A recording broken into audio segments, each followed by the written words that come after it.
اس لیے آزادی یہ ہے کہ باقی سب ادھر ادھر کے راستوں سے نکال کر، غلامیوں سے نکال کر، پابندیوں سے نکال کر ایک اللہ تعالیٰ کے قانون، اللہ تعالیٰ کی غلامی میں لے آئیں تو بندہ سکون لیتا ہے، سکون کا سانس لیتا ہے۔ دو قومی نظریے کا یہ مطلب تو نہیں تھا کہ امیر کے ساتھ قانون اور ہوگا اور غریب کے لیے قانون اور ہوگا؟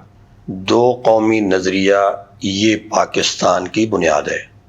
ہم نے وہ دو قومی نظریے کی بنیاد پہ جو نعرہ تھا پاکستان کا مطلب کیا، لا الہ الا اللہ، وہ کلمہ تو آج بھی ہم نعرہ تو لگاتے ہیں، لیکن یہ جو مطلب، یہ جو مقصد، جو بنیاد تھی، ہم اس سے بہت دور ہیں۔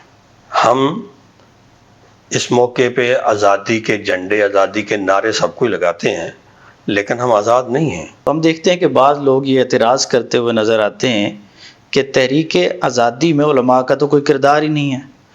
اس میں کوئی شک نہیں، قربانیاں ہر طبقے کے لوگوں کی ہیں، لیکن جو تحریک چلانی ہوتی ہے، تحریک کو کامیاب کرنا ہوتا ہے، وہ لیڈرشپ کرتی ہے۔ اس لیڈرشپ میں جہاں ہماری وہ سیاسی لیڈرشپ، جب ہم پڑھتے ہیں، دیکھتے ہیں، مطالعہ کرتے ہیں، تو ان میں جہاں ان لوگوں کا نام آتا ہے تو ساتھ ہی بڑے بڑے علماء کا ہے۔